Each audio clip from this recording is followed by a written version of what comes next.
Hello friends and welcome back to the Daggerr Knives channel. My name is Brian and today we're going to take a look at one of the most recognizable knives in our lineup. That is the Zhalo XL. Now before we get into that, we're going to get into one of the traditions of our channel, which is our pocket dump. So I want to know what's in your pocket.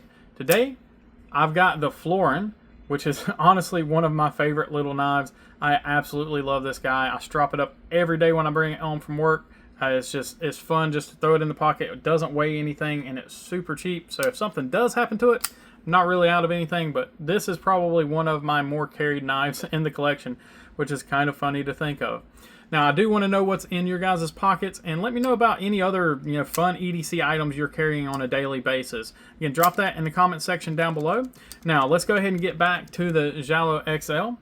So the Zhalo XL is a part of an entire family of knives. It is probably one of our most successful designs. So it has, again, become a complete family, and there's 4 different sizes. We have the micro, the mini, the standard, and the XL, which we have here. Now the idea was simple. Not everyone wants the same size knife. You've got guys that want to have a small 5th pocket carry. You've got guys that want to have just a normal EDC knife. Some people want a little bit smaller, some want a little bit larger. But then you've got those guys that really like the big knives, and that is who this was created for. There's also an interesting story behind the naming, the Zhalo. So in most other countries, this knife is called the Sting. However, here in the US, the name Sting is trademarked by CRKT. So we kind of had to step back and punt a little bit, and instead of reinventing the wheel, we just used the name Sting, but in Russian. So only US knife is called the Zhalo. Everywhere else in the world, it's still known as the Sting.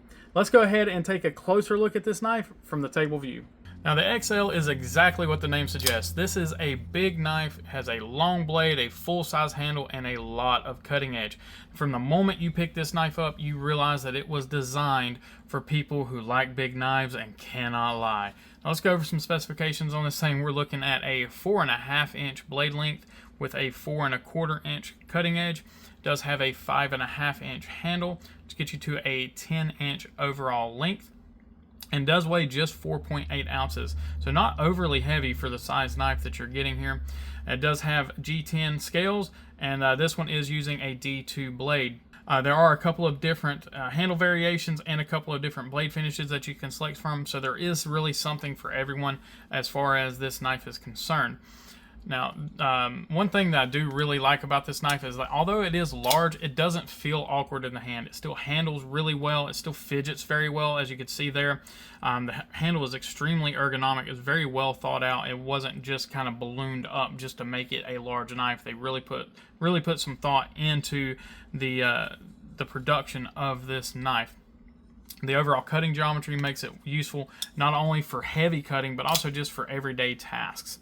Now let's go ahead and compare this thing with a few other knives. We'll bring in some of the kind of the oldies but goodies from Daggerr, and then we'll also bring in some other knives that are maybe a little more well known in the EDC community. So first thing we're gonna go ahead and do is bring in the arrows. So this is the standard sized arrows, so you guys can see how it kind of goes up here. And the arrow is not a small knife. It is what I would consider an average sized EDC knife. And then we'll come in with something a little larger here with the Vendetta. So one of the largest knives that we have in the Daggerr lineup here, so you can kind of see a size progression there. Now we'll also kind of go in the opposite direction here and bring in my carry for the day, which is the Florin. So you guys can see that there against a sub 3 inch blade there. So this is the full-size Nightmare, the big boy. There you guys are getting those lined up there butt to butt. Now we'll go ahead and start bringing in some non-Daggerr knives, just a couple of things here. So some things that everybody is familiar with. The first one, we're going to come in here with the Kershaw Bel Air.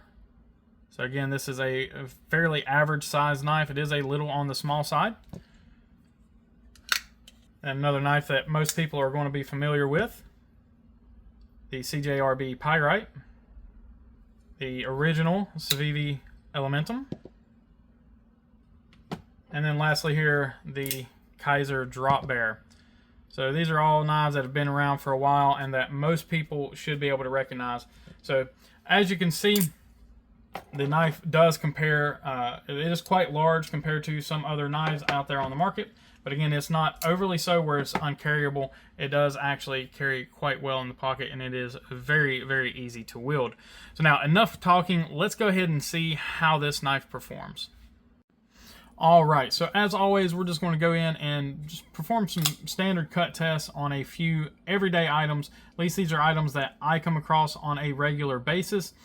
And yeah, we're just going to see how the knife performs overall. So this is a fresh edge. This is not one that has been used, so we'll go ahead and just keep that in mind.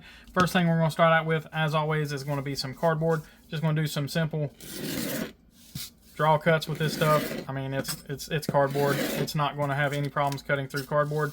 And then, of course, you know, it's the normal slices.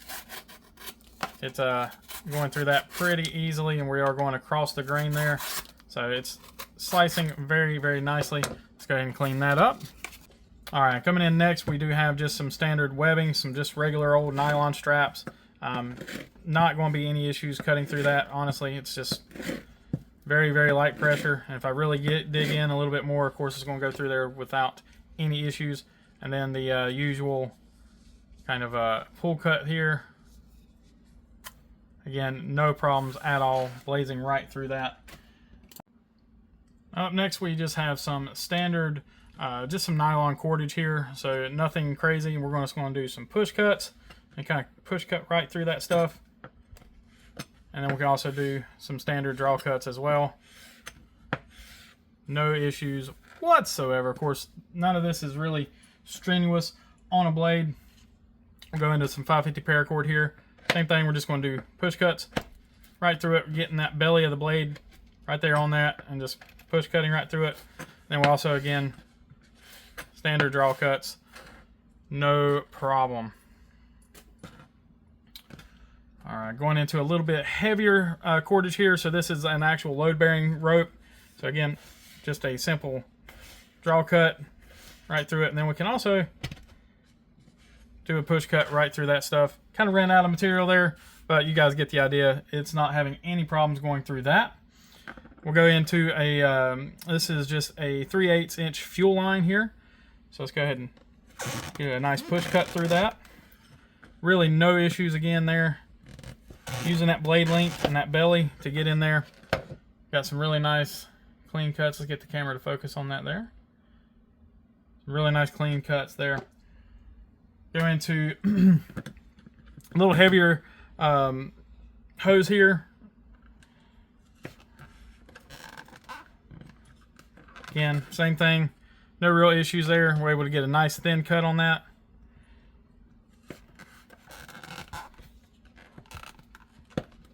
Did a little bit of a push cutting through there as well. Again, good clean cut. Now we're going to do some zip ties.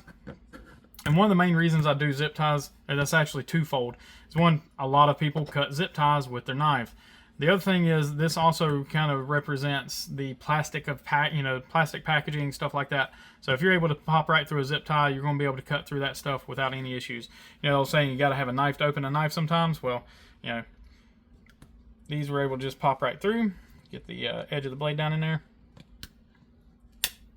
And 1 and 2, no problems there. And even shaved a little bit of the hose off there. You guys can see that. Nice and sharp. Now last one here, this is a big boy zip tie, so you guys can see the thickness of this zip tie. It is a supposed to be a reusable zip tie. They're very expensive. I have cut a whole lot of them though. But we're again just going to do the same thing. We're going to put that edge on the blade down in there. I'm just going to kind of give it a little wiggle and pop right through that. No problems whatsoever going through that larger zip tie. Now the one thing that does usually give any knife problems is this natural cordage. I cannot think of the actual name of the cordage. So if you know it, put it in the comments down below. But it is a natural cordage. It is highly abrasive and it is a bear to cut through with most knives. So we'll go ahead and give it a shot here with this guy. Give it a nice little push cut. And you can see there it is cut through it quite nicely. This full or almost full height is probably a 3/4 height flat grind there. Got some really nice edge geometry. And we've got a lot of blade length to work with as well. So able to get in and kind of get that first initial cut and come in with the rest of the way. And then just kind of push cut through it. So doing a fantastic job. No issues with that whatsoever, the performance of this knife. Let's go ahead and change views and close this video out. After using it, my impressions of the Zhalo XL haven't changed at all. This knife does exactly what it's designed to do. It isn't trying to compete with the small, lightweight knives like this one. It is its own thing. It is a large folding knife that offers excellent reach, plenty of cutting power, and confident feel in hand. Now, if the size isn't right for you, like I said, there are other options available. Now, this isn't one, but just kind of gives you an idea of the sizing difference availability that we have here. So you can go down, the same design is available in those 4 different sizes, so you can choose what best fits your carry style. Now, if you enjoyed this video, please make sure you like and subscribe, and until next time, stay sharp.